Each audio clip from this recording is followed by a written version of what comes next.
We have come a long way in terms of technology. This is readily apparent in the world of communication. We have gone from smoke signals, lights, and dots and dashes over copper wire all the way to computer devices we hold in our hands. Today, cell phones are many times more powerful than the desktop computing systems we used just a few years ago.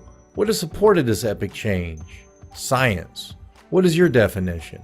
Science has definitive goals. The goals of science and psychological science differ only in context. The goal of science is to investigate and discover our world and explain the regularities in the universe, then make predictions based on these regularities. The goals of psychological science is to do the same thing, but from a behavioral perspective.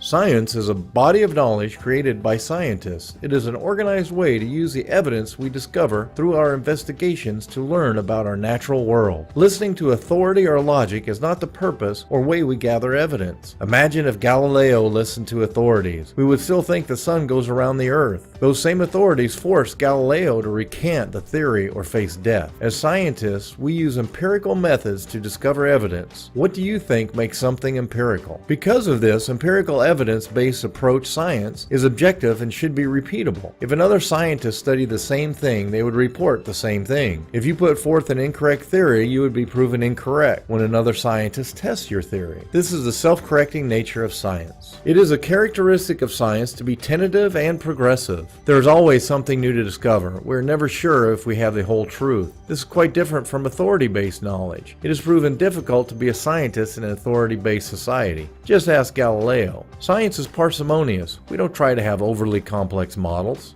The ones that predict the results with the fewest factors are best. We like to yield what is known as Occam's razor from William Occam, a 14th century philosopher, in order to slice away unnecessary theoretical baggage. To help us with this, science makes several assumptions. These assumptions are reality of the world. We exist. Rationality. The world is understandable. Regularity. There are recurring patterns in the world. Discoverability.